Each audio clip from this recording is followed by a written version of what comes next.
मर्यादा, अनुग्रह,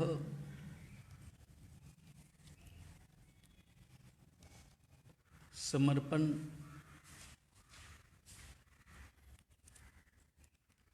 अनुशासन, इन सब की चर्चाएं अभी चल रही है।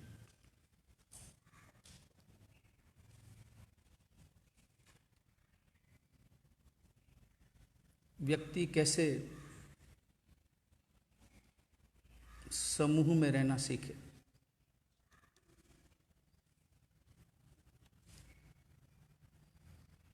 व्यक्ति को कैसे अकेले में रहना सीखना चाहिए, दोनों ही बातें।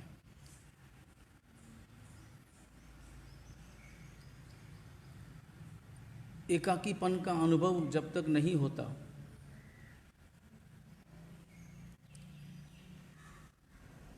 तब तक व्यक्ति की मोक्ष की यात्रा का प्रारंभ नहीं होता। मोक्ष की यात्रा का पहला कदम है मैं अकेला हूँ, एगोहम नथी मैं को ही, इस बात का सतत सतत अनुभव। अपेक्षाएं अलग अलग हैं। परमात्मा महावीर का सिद्धांत अनेकांत से परिपूर्ण है। ऐसा भी वैसा भी, दृष्टियां अलग अलग। किसी अपेक्षा से मैं अकेला हूं और किसी अपेक्षा से मैं समूह का एक हिस्सा हूं। किसी अपेक्षा से मैं अपने आप में अकेला और पूर्ण हूं और किसी अपेक्षा से मैं सबके साथ और अपूर्ण हूं। पूर्णता का अनुभव भी और अपूर्णता का एहसास भी, यही दृष्टि अनेकांत दृष्टि है। दोनों में से किसी एक सत्य को पूर्ण सत्य अगर मान लिया जाए तो एकांगी दृष्टिकोण पैदा हो जाता है और एकांगी दृष्टिकोण व्यक्ति को मिथ्यात्व में ले जाता है। मैं पूर्ण भी हूं और मैं अपूर्ण भी। मैं पूर्ण हूं अपनी आत्मा की अपेक्षा से, और पूर्ण इस अपेक्षा से कि मैं जो हूं वो ही हूं। न तो मुझे कोई कुछ दे सकता है, न कोई मुझ में से कुछ ले सकता है।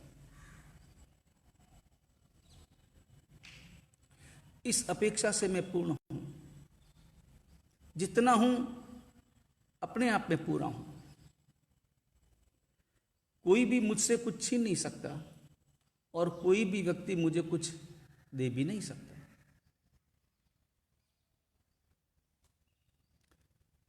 यह दृष्टि, यह चिंतन मुझे अपनी आत्मा की दृष्टि से करना है, क्योंकि हर आत्मा अपने आप में पूर्ण है। हर आत्मा अपने आप में केवल ज्ञान से परिपूर्ण है। हर आत्मा परमात्मा महावीर के समकक्ष है और कोई अंतर भी नहीं। परमात्मा महावीर का केवल ज्ञान हो कि जम्बू स्वामी का केवल ज्ञान हो, केवल ज्ञान की अपेक्षा से कोई अंतर नहीं है।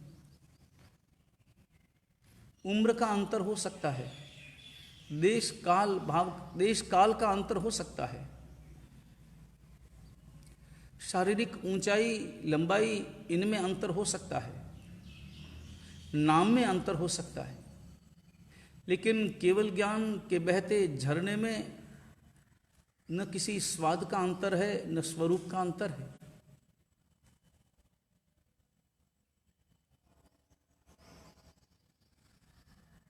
उस अपेक्षा से, आत्मा की अपेक्षा से मैं पूर्ण हूं, लेकिन संसार की अपेक्षा से, व्यवहार की अपेक्षा से मैं अपूर्ण हूं। अकेला व्यक्ति अपने आप में कुछ भी नहीं है। जब तक संयोग प्राप्त नहीं करता जी नहीं सकता। जीने के लिए अनुभव करना सबसे ज्यादा उपकारी एक केंद्रीय जीव है। एकेंद्रीय जीव, उनके बिना एक कदम भी आगे हम नहीं चल सकते। पृथ्वी काय न होती तो चलते कहाँ, रहते कहाँ, मकान बनते कहाँ। अब काय न होती तो प्यास कहाँ से बुझती, तेऊ काय न होती तो भोजन कहाँ से पकता, प्रकाश कहाँ से मिलता। वायु काय न होती तो श्वासोश्वास कहाँ से लाते, और वनस्पति काय न होती तो अन्य सारी सामग्रियां कहाँ से मिलती। एकेंद्रीय जीवों का उपकार कितना बड़ा है, लेकिन कभी हमने उनके प्रति कृतज्ञता का भाव अपने अंतर में लाया, कभी उनका आभार माना।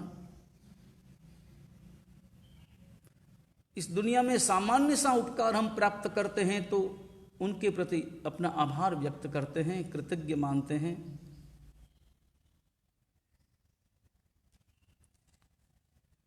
लेकिन जो जीवन दे रहे हैं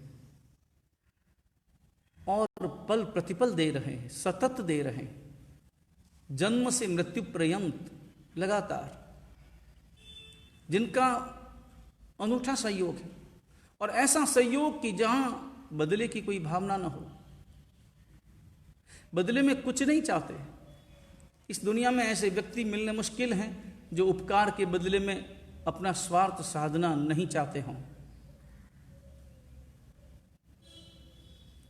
मैंने अगर उपकार किया है तो तुम भी कुछ करो, और कुछ नहीं तो कम से कम वंदन तो करो, नमस्कार कर तो करो, मेरी यश गाथाएं तो गाओ।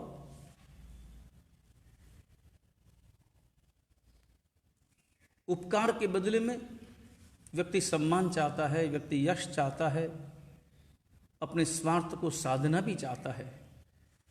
लेकिन एकेंद्रीय जीवों के उपकारों की यथार्थ कल्पना करो।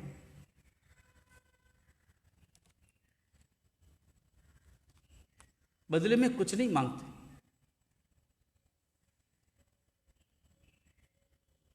दोनों प्रकार का जीवन है, पूर्ण भी और अपूर्ण भी। जीना आना चाहिए। जब पूर्णता के साथ में जिए तब हमारी दृष्टि कैसी होगी, और जब अपूर्णता के विचारों के साथ में जिएंगे तब हमारी दृष्टि कैसी होगी, सोच कैसी होगी। जब एकाकीपन का अनुभव करते हुए जीता हूं तब मेरे विचार क्या होंगे, और मैं सबका हिस्सा मानकर अपने आप को एक छोटा सा अंश मानकर जीता हूं तब मेरे विचार और मेरी चिंतन की धारा किस दिशा में बहेगी।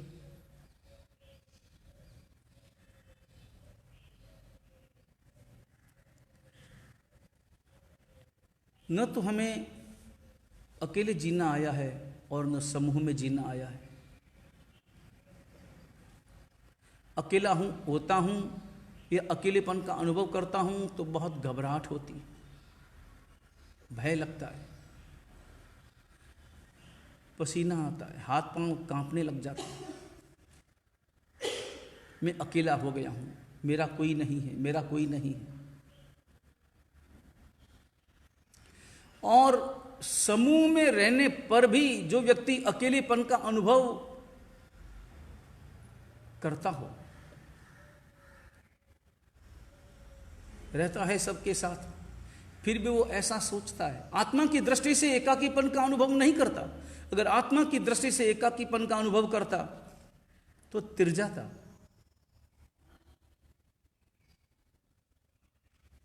लेकिन व्यवहार की अपेक्षा से जब एकाकीपन का अनुभव करता है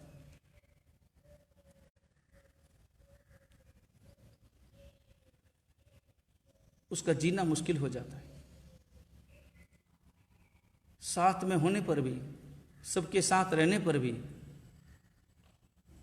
वह साथ नहीं रह पाता, साथ में रहने पर भी साथ नहीं जी पाता। उखड़ा उखड़ा या दबा दबा, उदासीनता समाये, और फिर धीरे धीरे उसका व्यवहार अपनी मंजिल से भटक जाता है।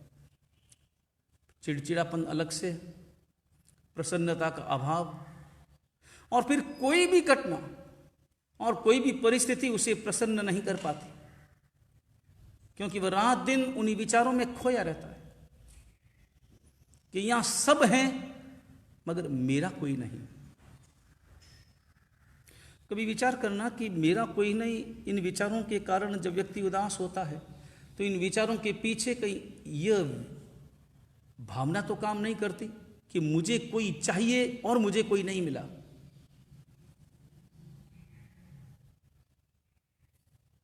मुझे कोई व्यक्ति चाहिए जो मुझे मेरा कह सके, यह लालसा, यह भावना।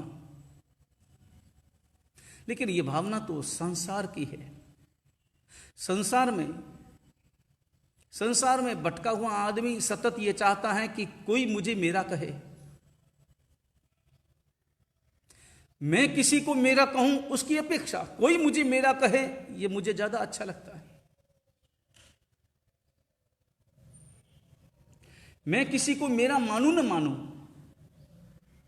या मैं किसी को ऊपर ऊपर से मेरा मानूं, मगर सामने वाला व्यक्ति मुझे अंतर से मुझे मेरा कहे, यह मैं चाहता हूं।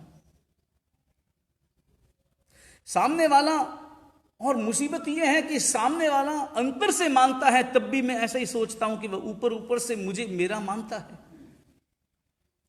और मैं ऊपर ऊपर से मेरा मानता हूं दूसरे को, तब भी मैं चाहता हूं कि वो ऐसा समझे कि मैं उसे अंतर से मेरा मानता हूं। वाक्य थोड़ा सा लंबा हुआ मगर समझने जैसा है। मानसिकता, मन के खेल। मैं जब किसी को अपना मानता हूं तो मैं वार्तालाप ऐसा हो जाता है जिससे बहुत जल्दी अंतर के द्वार उसके लिए मैं बंद कर देता हूं। फिर ऊपर ऊपर से मानना मेरी मजबूरी हो जाती है, मगर मैं चाहता यही हूं कि सामने वाला ऐसा ही समझे कि मैं उसे अंतर से अपना मानता हूं, और सामने वाला कितना भी मुझे अपने अंतर से अपना माने, मगर मैं ऐसा ही सोचता हूं कि वह ऊपर ऊपर से ही कहता है।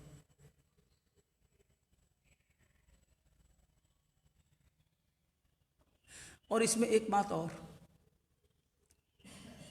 जब मैं किसी को अपना मानता हूं, उनके साथ जब मेरे द्वारा कोई गलती होती है तो मैं चाहता हूं कि जब मैं उसे अपना मानता हूं तो मेरी गलती को नजरअंदाज करे।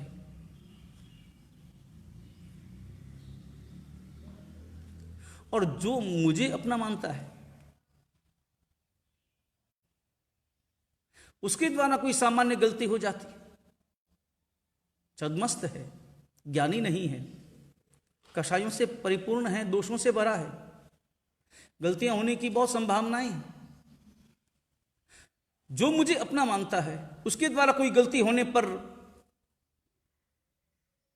मैं ऐसा मानता हूं कि उसने जानबूझकर गलती की और मैं उसे नजरअंदाज करना नहीं चाहता। दोनों भूमिकाएं अलग अलग हैं।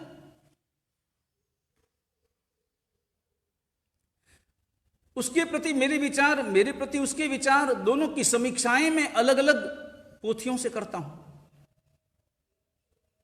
और उसके तराजू मैंने अलग बना रखे हैं। अपनी बात को तोलने के लिए तराजू अलग है और उसकी बात को तोलने के लिए तराजू अलग है। अपना व्यवहार तोलता हूं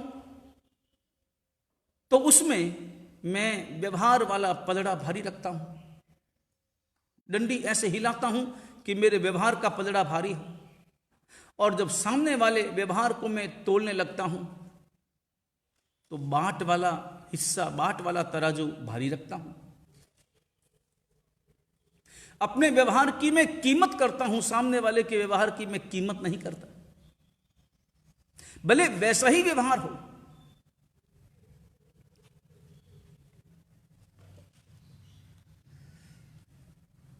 पूर्णता का जीवन, अपूर्णता का जीवन, दोनों ही जरूरी हैं, दोनों ही सत्य से परिपूर्ण हैं, और दोनों ही अनुभव भीतर में चाहिए। और कोई भी एक अनुभव पूर्ण रूप से हावी न हो पाए, इस बात का भी ध्यान रखना जरूरी है। पूर्णता का अनुभव मुझे आत्मा की अपेक्षा से करना है, और अपूर्णता का अनुभव मुझे संसार और व्यवहार की अपेक्षा से करना है, क्योंकि अपूर्णता का अनुभव ही मुझसे सहयोग कराएगा, और मुझे सहयोग चाहिए ऐसी कामना करेगा। क्योंकि जहां पूर्णता का अनुभव है, वहां किसी की अपेक्षा नहीं है। मैं अपने आप में पूर्ण हूं तो अब मुझे किसकी जरूरत है। लेकिन अपूर्णता के अनुभव में मुझे जरूरत है, मुझे आवश्यकता है, उसे भी मेरी और मेरी भी उसे।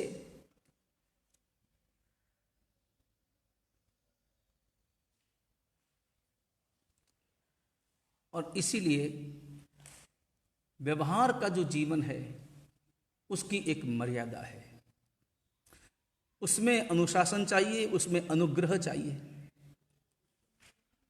अनुग्रह करना भी, अनुग्रह पाना भी, तब कहीं जाकर जीवन में एक पूर्णता आती है, तब कहीं जाकर जीवन में शांति का झरना बहता है, और तब प्रतिपल प्रसन्न रहने का संकल्प भीतर में पैदा होता है। सामूहिक जीवन कैसे जिएं, और सामूहिक जीवन जीने में समस्याएं इसलिए पैदा होती है क्योंकि सबके स्वभाव अलग अलग हैं, आकांक्षाएं अलग हैं, सपने अलग हैं, उनकी व्यवस्थाएं, उनकी सीमाएं, उनकी सोच, सब कुछ अलग अलग है। और उसमें एक रूपता कैसे बिठाना, और एक रूपता तो बिठाना होगा। एक रूपता बिठाए बिना तो कोई भी गाड़ी आगे नहीं चल सकती। कैसे भी गाड़ी हो, आगे छोटे पहिए लगे हों, पीछे बड़े पहिए लगे हों। उदाहरण के लिए जैसे ट्रैक्टर है, ट्रैक्टर के आगे के पहिए छोटे हैं और पीछे के पहिए बड़े हैं।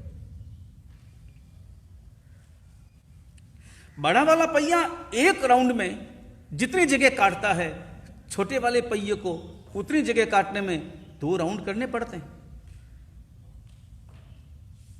लेकिन वहां अगर छोटा पहिया ये तय कर ले कि जब वो 1 राउंड काटता है तो मैं भी 1 ही राउंड काटूंगा, तो गाड़ी कैसे चल पाएगी, तो सामंजस्य कैसे बिठेगा। माना कि स्वभाव अलग अलग है, गति अलग अलग है, सोच अलग अलग है, मगर सामंजस्य बिठाना होता है, सेट करना होता है, थोड़ा ऊंचा नीचा करके सेट करना होता है, थोड़ा हिला डुला कर व्यवस्थित जमाना होता है। ऐसे ही जैसे किसी बर्तन में, किसी बरनी में अलग अलग आकार के पत्थर बनाओ, वो पत्थर उछलेंगे, कूदेंगे, लेकिन थोड़ा हिलाओ डुलाओ, सेट हो जाएंगे। सेट होने के बाद में समस्या नहीं होगी। ऐसे सेट करना होता है, थोड़ा ऊंचा नीचा करके, थोड़ी काट छांट करके, थोड़ा दबाव के साथ भी, किसी को उछाल करके भी, किसी को निकाल करके भी, और किसी को दबा करके भी, किसी को ऊंचा चढ़ाकर और किसे थोड़ा सामान्य नीचे करके, ऐसे ही सेट करना होता है। यह भाषा गंभीर है मगर समझने जैसी, स्वयं के स्वभाव के साथ में समझना है। अगर मैं अड़ा रहूंगा कि मैं मेरे स्वभाव और मेरी इच्छाएं और मेरे सपने के हिसाब से चलूंगा और सब ऐसा नक्की कर ले, तो फिर क्या होगा। एक सामान्य बात, एक घर हो और घर में पति पत्नी हो और भोजन की तैयारी हो, और पति चाहे कि आज भिंडी की सब्जी बननी है और पत्नी चाहे कि मैं आज ककड़ी की सब्जी बनाऊंगी,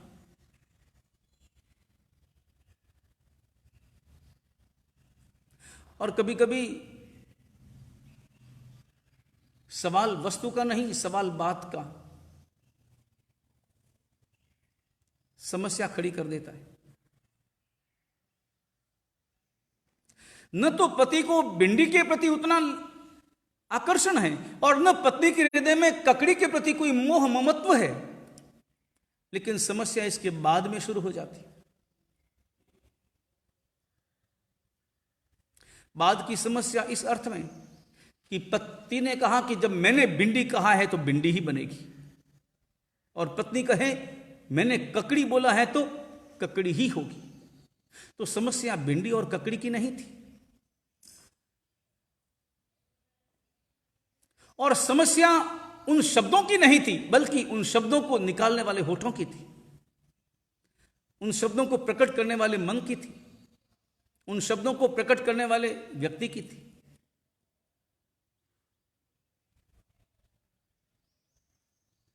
न तो बेचारी भिंडी समस्या करती है, न ककड़ी समस्या करती है।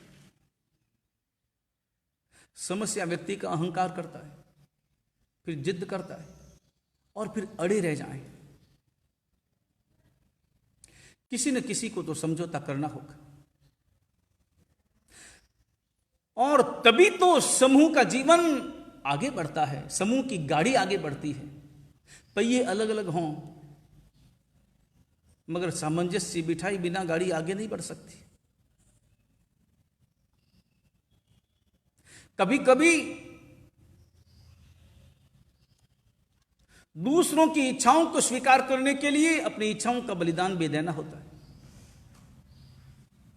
कभी कभी तुम्हारी इच्छाएं स्वीकार हो तो कभी कभी दूसरों की इच्छाओं को भी स्वीकार करना सीखो। इसी को कहते हैं सेट करना, हिलाना डुलाना, किसी को ऊंचा किसी को नीचा करना, कभी किसी को ऊंचा कभी किसी को नीचा करना। एक व्यक्ति चलता है, अपने कदम आगे बढ़ाता है, दोनों पांव से खड़ा एक स्थान पर, उसे आगे बढ़ना है। क्या करेगा? आगे बढ़ने के लिए क्या करेगा? पांव आगे बढ़ाएगा। कौन सा पांव आगे बढ़ाएगा? दायां या बायां? कौन सा पांव आगे बढ़ाएगा? कोई भी, इसमें कोई नियम थोड़ी। हाँ, कोई स्वर साधना की हो तो बात एक अलग है कि सूर्य स्वर चल रहा हो तो दाहिना पांव पहले, और चंद्र स्वर चल रहा हो तो बायां पांव पहले। लेकिन जनरल सामान्य कोई भी पांव, उसके लिए व्यक्ति कितनी देर निर्णय करता है कि मैं पहले दायां उठाऊं या पहले बायां उठाऊं। पहले दायां उठाऊंगा तो बायां नाराज हो जाएगा, बायां उठाऊंगा तो दायां नाराज हो जाएगा। क्या करता है? ऐसा निर्णय करता है। या दाएं पांव से पूछता है कि भाई पहले मैं अगर बाएं को उठा लूंगा तो नाराज तो नहीं होगा ना, या पहले बाएं से जरा संभाल कर ले कि पहले मैं उसे उठाऊं तो तू तो नाराज नहीं होगा ना, और तू नाराज होकर के आगे चलना बंद कर दे तो मैं तो कहीं का नहीं रहूंगा, मुझे तो वहीं पर ठिठक कर खड़ा रहना होगा। कोई एक दोनों में से नाराज हो जाए तो क्या होगा? और नाराजगी होने की संभावनाएं हैं, मन में आ सकता है। पहले उसे उठाया है तो अब उसी को लेकर के जाओ, मेरा क्या? पहले उसे तुमने आगे बढ़ाया है तो उसी को बढ़ाओ, मुझे पूछने की जरूरत नहीं और मुझे आने की भी जरूरत नहीं, मैं यहीं खड़ा हूं। ऐसा होता है? ऐसा नहीं होता, क्योंकि पांव भी हमारे अध्यापक हैं। पांवों से सीखो और उसमें भी थोड़ा अनुभव करो कि जैसे मान लो एक दायां पांव आगे उठाया तो बायां पांव पीछे रहा ना, वो नाराज होगा कि मैं पीछे रह गया, वो आगे बढ़ गया। इसलिए नहीं होता क्योंकि बायां पांव जानता है कि मेरी भी बारी आने वाली है। पहले दायां पांव आगे आया तो उसके बाद में कौन सा पांव आगे आएगा? बायां ही आएगा ना। या ऐसे चलता है आदमी, जैसे यहां ये दोनों पांव ऐसे हैं, ये उठाया इसको वापस यहां रखेगा, फिर यहां, ऐसे चलता है। ऐसे तो नहीं चलता, पहले ये आगे तो उसके बाद में ये आगे। मेरा भी नंबर आने ही वाला है, अभी वो आगे है, उसके बाद मैं आगे हूं। अंतर तो पहले पीछे का है, और पहले पीछे का भी क्या अंतर है? तत्काल। क्या पांवों की गजब की सीख? सीख लेना चाहो, सीख ग्रहण करना चाहो। और ये दोनों पांव कोई और नहीं है, ये दोनों पांव हमारे अपने सहयोगी, संगी, साथी हैं। वो दोनों पांव हैं हमारे। एक पांव से गाड़ी नहीं चलती, दोनों चाहिए। सारे संगी साथी चाहिए, दाएं भी चाहिए, बाएं भी चाहिए, सब चाहिए। और सबकी अपनी अपनी स्थिति है, सबका अपना अपना मूल्य है। लेकिन ऐसा तभी हो सकता है जब साथ लेकर के चलें। ऐसा कभी हुआ कि दाएं पांव को ज्यादा साबुन लगाकर उसे ज्यादा साफ किया गया और बाएं पांव को छोड़ दिया गया? ऐसा होता है। कसरत होगी तो दोनों पांव की बराबर होगी, उनकी मावजत होगी तो दोनों पांवों की बराबर होगी। और ये दोनों पांव भी, दोनों आंखें भी, दोनों हाथ भी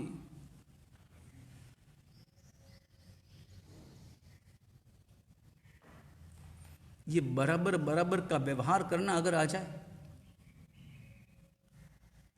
और बराबर बराबर करने का व्यवहार जितना महत्वपूर्ण है उससे भी ज्यादा महत्वपूर्ण है बराबर व्यवहार हुआ है ऐसा समझना,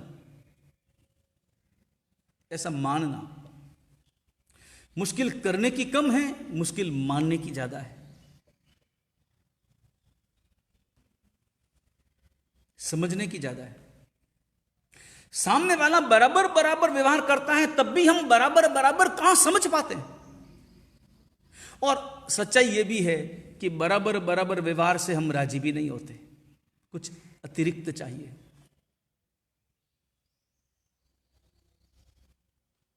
घर में मां है, पत्नी है, और पति मां और पत्नी, पिताजी भी और अपनी संतान भी, पूरा परिवार। लेकिन पति की नजरों में मां और पत्नी, इन दोनों के लिए बाजार गया था और बाजार में नई साड़ियां देखी, नए आभूषण देखे, तो पति ने खरीदा। दोनों एक समान साड़ियां, दोनों एक समान आभूषण, जो भी खरीदा दोनों एक समान। एक मां को दिया, एक पत्नी को। मां ने देखा कि मुझे क्या दिया वो अलग बात, पत्नी को क्या दिया वो मुझे देखना है। पत्नी को लगा कि मुझे क्या मिला वो बाद में, मां को क्या दिया वो देखना है। और दोनों को सामने दिया था तो नजर आ गया दोनों को बराबर बराबर, एक जैसी। और तब मां ने अकेले में बुलाया, बुला करके कहा, बेटा मुझे साड़ी दी, बहुत अच्छी बात, आभूषण दिया, बहुत अच्छी बात, जो भी लाया तू मेरे लिए बहुत अच्छी बात, लेकिन बेटा तूने मेरी कीमत अपनी पत्नी के बराबर कर ली। मेरे को भी वही और पत्नी को भी वही, तो फिर मेरी विशेषता क्या रही? और बेचारा पति क्या बोले, वो बेटा अपनी मां के सामने क्या बोले? थोड़ी देर के बाद में पत्नी के दरबार में पेशी हुई।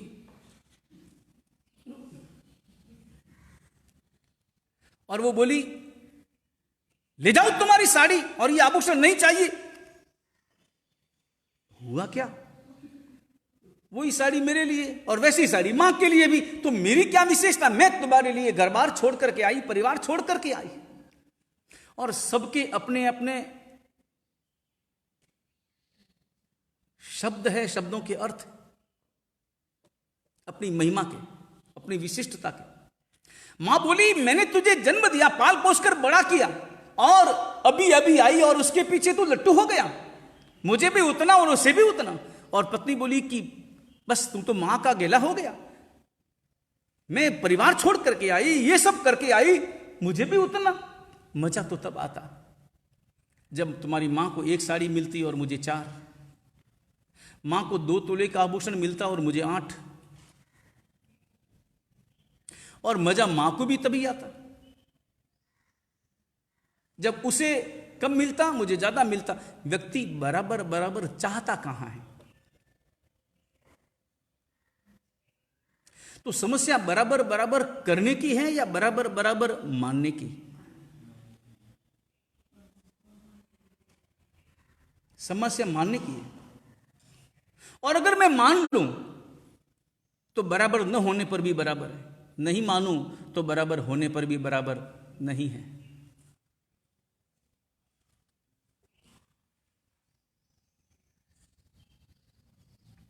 मानना बड़ा महत्वपूर्ण है, और मानने के लिए समर्पण चाहिए, मानने के लिए इच्छाओं का बलिदान चाहिए, और मानने के लिए एक के प्रति, उस एक के प्रति संपूर्ण रूप से समर्पित होना आना चाहिए। फिर वो जो करे वो मंजूर, और मजबूरी में मंजूर नहीं, प्रसन्नता से स्वीकृति। मजबूरी में मानना बहुत सामान्य बात है, और मजबूरी में मानना तो कर्म बंधन का कारण हो सकता है, क्योंकि मजबूरी में जो मानता है उसके अंतर में तो रोष झलकता है, प्रकट नहीं करता। मजबूरी में जो मानता है उसके अंतर में द्वेष की भावनाएं और दूरियां प्रकट होती हैं।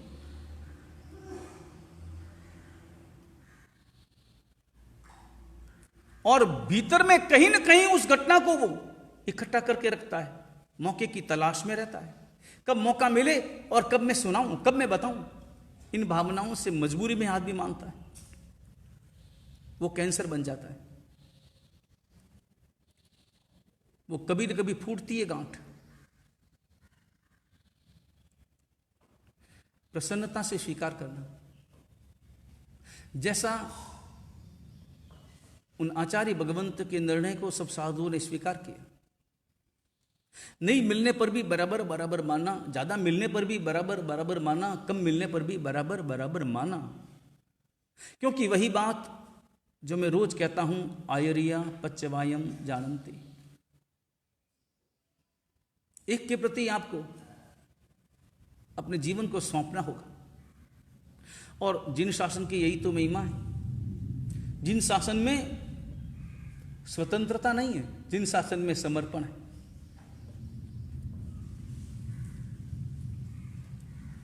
और सबसे बड़ी बात, जिन शासन में तर्क नहीं है, जिन शासन में जिज्ञासा है।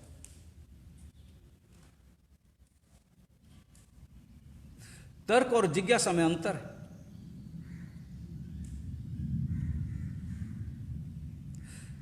जिज्ञासा यह प्रकट करती है कि मैं खाली हूं और मुझे स्वीकार करना है, मुझे प्राप्त करना है। और तर्क का अर्थ यह होता है कि मैं जो जानता हूं वो ठसाना चाहता हूं, वो मैं बताना चाहता हूं, वो तर्क। तर्क अपने ज्ञान को प्रकट करता है, जिज्ञासा अपने अज्ञान को प्रकट करता है। ये तर्क और जिज्ञासा का अंतर।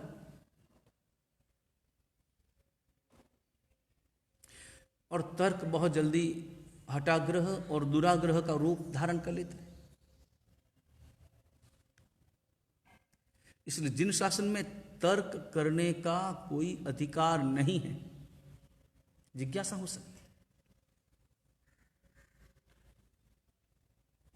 जिज्ञासा में विनय प्रकट होता है, तर्क में अहंकार।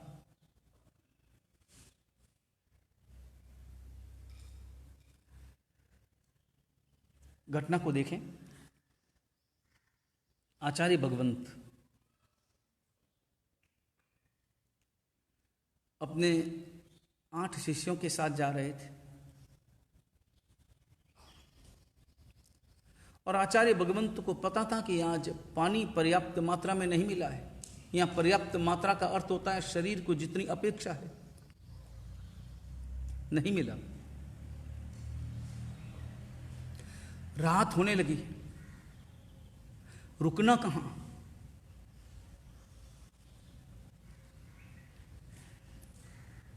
गांव दूर है।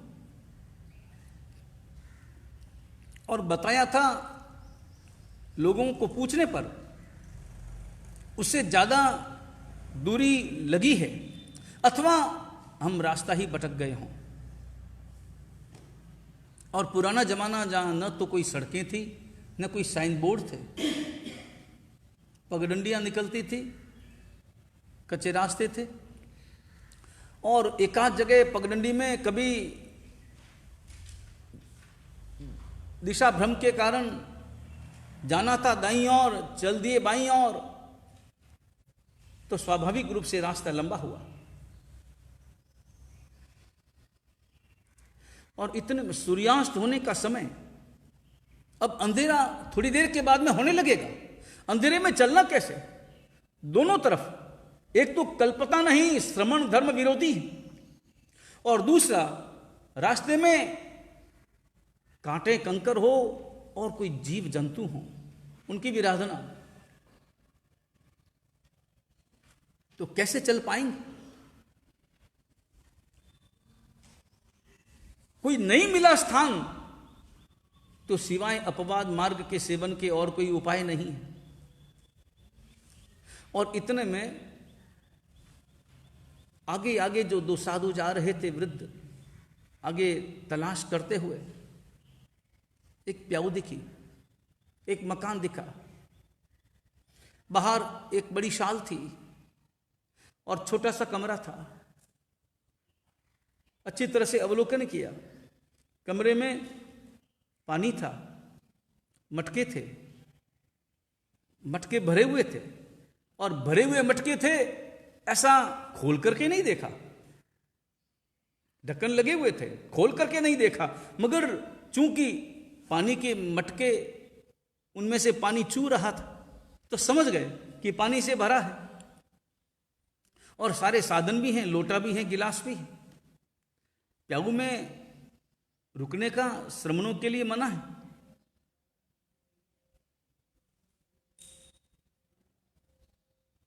क्योंकि वहां अधिकरण की संभावना है, दोष लगने की संभावना है, वहां नहीं रुकना। लेकिन अब क्या करें, अपवाद मार्ग, और कोई उपाय नहीं। निर्णय करने का अधिकार आचार्य महाराज को है, गुरु महाराज को है, जो भी वडील है साथ में उनको, और उनका आदेश मानना होता है।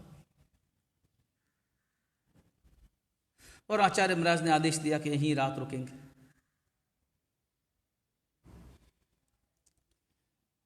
अपनी उपधि खोलना प्रारंभ किया, और आचार्य महाराज ने आदेश दिया कि कौन कहां संथारा लगाएगा, अपनी मर्जी से नहीं।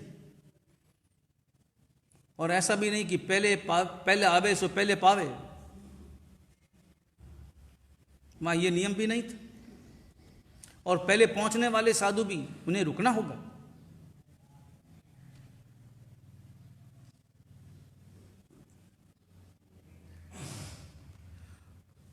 और जहां जहां इस प्रकार के अनुशासन या मर्यादाओं का भंग होता है, वहां वहां अलगाव, दूरियां, पारस्परिक सौहार्द भाव का अभाव पैदा हो जाता है। फिर श्रमण जीवन जो प्रसन्नता की साधना है, वह अहंकार और कषाय के वातावरण में परिवर्तित हो जाती है।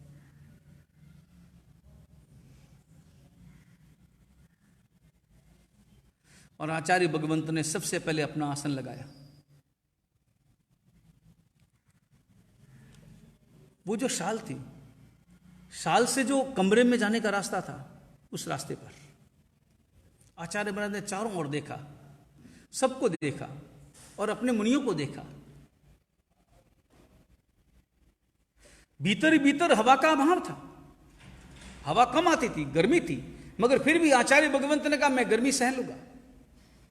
मगर मेरा आसन तो वहीं लगेगा। और सबसे छोटा साधु बालमुनि, उसको किनारे पर, शाल के किनारे पर, अनुजान जसुगहो ऐसा उच्चारण कर प्रवेश किया था, क्योंकि बिना आज्ञा तो ठहर नहीं सकते थे, और जहां कोई आज्ञा देने वाला ना हो तो वहां क्या करना। वहां अपने लिए एक ही शब्द है, अनुजान जसुगहो। ऐसा कहकर जो भी देवाधिष्ठित कोई स्थान हो तो उनसे अनुमति हमने मांग ली।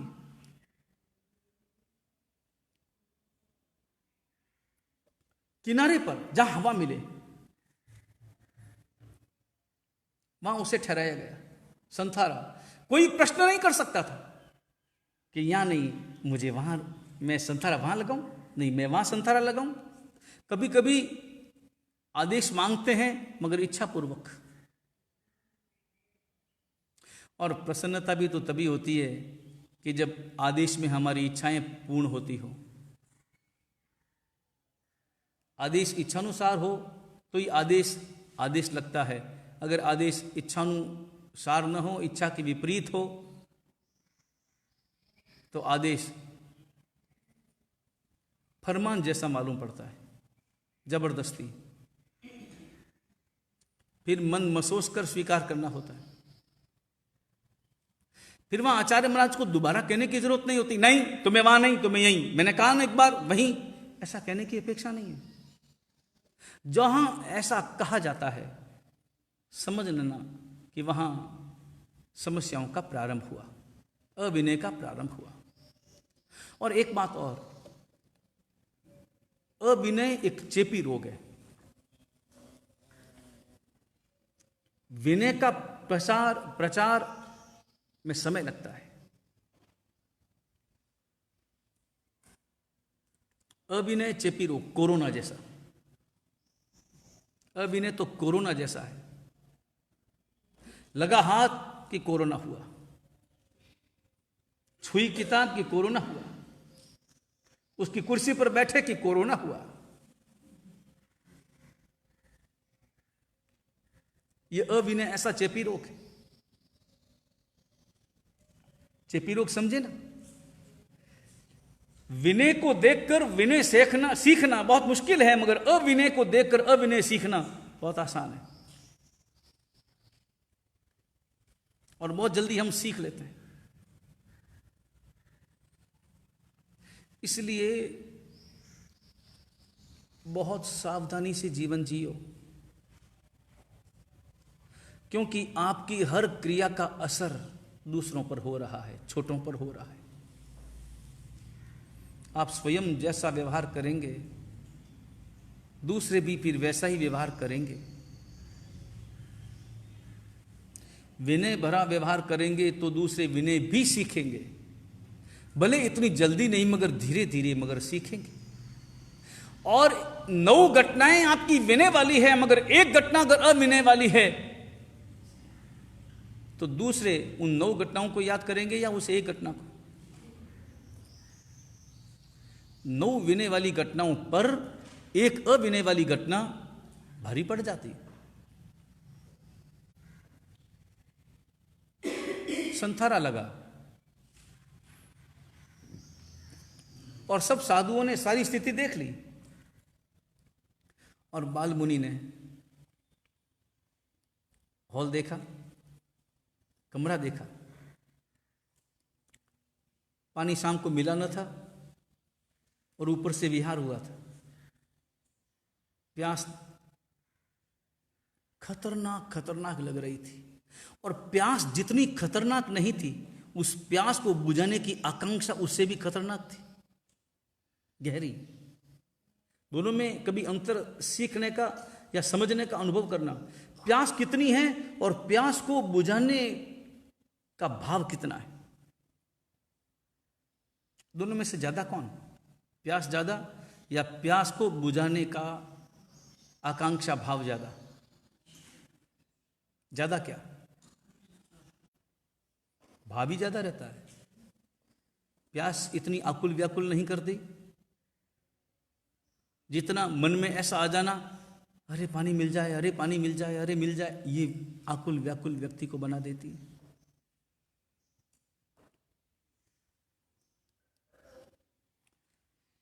बाल मुनि, छोटे साधु, संयम के प्रति अभाव नहीं था, लेकिन शरीर तो अपना काम करता है। प्यास लगी हुई, गला सूख रहा, होठों पर पपड़ियां जम रही, बार बार जीभ होठों पर घूम रही, और पानी ऊपर से दिख गया। नहीं दिखता पानी तो कुछ नहीं था, तो यही होता, चलो प्यास है, चलो सुबह हो जाएगी। कल्पना इस रास्ते पर जाती। अगर प्यास है और पानी नहीं है तो कल्पनाएं क्या होती, चलो एक रात बितानी है, कैसे भी करके बीत जाएगी, कल सुबह सूर्योदय होगा, नौकारसी आएगी, पानी मिलेगा, ये कल्पना है। लेकिन पानी दिख गया, पानी दिख जाने पर प्यास कई गुना तेज हो जाती। पानी दिख गया और बाल मुनि को लगा पानी पी लेता हूं, लोटा भी है, मटका भी है, और मटका भी मोकलसर का है, एकदम मसों वाला, ठंडा पानी मिलेगा और पानी मीठा होगा। प्यास लगी हो ना तो खारा पानी भी बहुत मीठा लगता है, कल्पना में, पीने में नहीं, कल्पना में।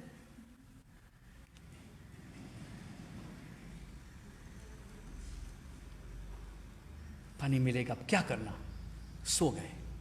गुरु महाराज ने सबके चेहरे पढ़ लिए, और अनुभवी चेहरा तो बोलता है, आपकी आंखें बोलती है, बॉडी लैंग्वेज सब कुछ प्रकट कर देता है।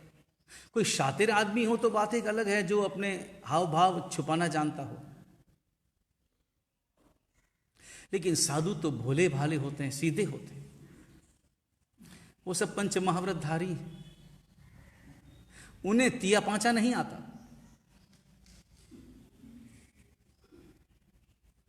उनके मनोभाव तो बहुत जल्दी प्रकट हो जाते हैं, क्योंकि सरल आत्मा है, जैसे भीतर वैसे ही बाहर। तो विचारों को बहुत जल्दी आकार मिल जाता है चेहरे पर। आचार्य भगवान समझ गए कि इसका मन थोड़ा लुढ़क रहा है, इसका मन थोड़ा कच्चा हो रहा है, प्यासा है, अब मुझे क्या करना। आचार्य भगवंत की जिम्मेदारी, और जिम्मेदारी में समझदारी भी। समझदारी के अभाव में जिम्मेदारी कभी कभी कषाय का कारण बन जाती है। जिम्मेदारी के अभाव में, मिच्छामि दुक्कडम, समझदारी के अभाव में जिम्मेदारी कभी कभी कषाय का कारण बन जाती है। समझदारी पहले चाहिए। समझदारी के रस में डूबी हुई जिम्मेदारी उपयोगी बन जाती है। संघ के लिए, खुद के लिए, सबके लिए उपयोगी बन जाती है। अपनी जिम्मेदारी को निभाना है, मगर समझदारी के साथ। और तब आचार्य भगवंत विचार में पड़े कि मुझे क्या करना है। अब उन्होंने क्या किया वो सब अपन कल की वाचना में। वीतराग परमात्मा की आज्ञा विरुद्ध कुछ भी कहा गया हो, मिच्छामि दुक्कडम। उपवास वाले हाथ जोड़ें। सूर्य उगे अबड़तम बचखाई तिवि प्यारम असलम खाई सण तनो ससन पाठ्यावणे गणम मत्र गणम स्व समय तीर्ण पनार पौर्षि साठ पौर्षि भवचकंदन ससन पचन कालेनम दिशा मोहिनम सौवनम स्व समय वत्यागरण गोस्यवै अयंबिल निवि एकासना वियासना उगे से नमकारसी पौर्षि साठ पौर्षि व मूर्षि बचकाई के सोचों प्यारम असलम पाणम खाई सण ससन पचन कालेनम दिशा मोहिनम साउ वैनम स्व समय वत्यागरण अयंबिलम दिवि गयम बचखाई नदरम ससागरण लेवा लेवेनम कियत संचिठानु कित्ते गण बुड़चम किरण पैठवणे गण मत्र गणम स्व समय वत्यागरण विकासनम वियासनम बचखाई तिविम प्यारम असलम खाई सनंदन ससन सागर गण उंठपसानु गुरु बुठन पैठवणे गण मत्र गणम स्व समय वत्यागरण।